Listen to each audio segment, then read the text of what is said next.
मला असं वाटतं ती इन्क्वायरी पूर्ण होऊ द्या. एकदा पूर्ण इन्क्वायरी झाली की आपल्याला नक्की कळेल. पण आज एक गोष्ट आपल्या सगळ्यांच्याच चॅनल वर्तमानपत्रातून जाणवते की महिलांवर होणारे अत्याचार, भ्रष्टाचार आणि परीक्षांमधला गोंधळ हा वाढत चाललाय.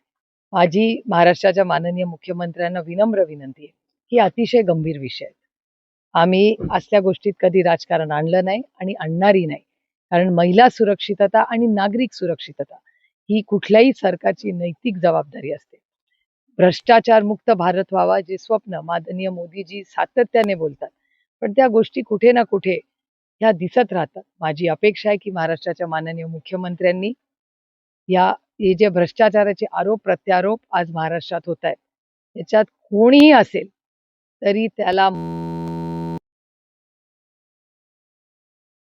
मायबाप जनतेने यांच्या महायुतीला एवढा मोठा जनादेश दिला आणि या भ्रष्टाचारी लोकांना वाचवण्यासाठी नाही दिले. त्याच्यामुळे महाराष्ट्रात आज जे वातावरण दिसतंय किंवा वर्तमानपत्रातून ज्या बातम्या भ्रष्टाचाराबद्दल येत आहेत त्या अतिशय दुर्दैवी आहेत आणि त्याच्यामुळे महाराष्ट्राचा विकास याच्यावर प्रश्नचिन्ह होते. त्यामुळे ह्या विषय माननीय मुख्यमंत्र्यांनी फार गांभीर्याने घ्यावा.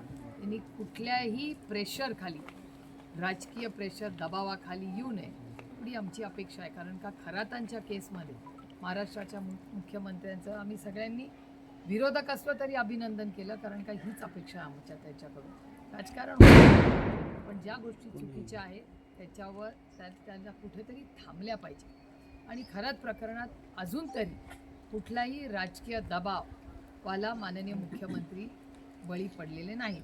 भ्रष्टाचाराच्या बाबतीतही महाराष्ट्राच्या माननीय मुख्यमंत्र्यांनी असंच करावं एवढीच आमची अपेक्षा आहे. नॅशनल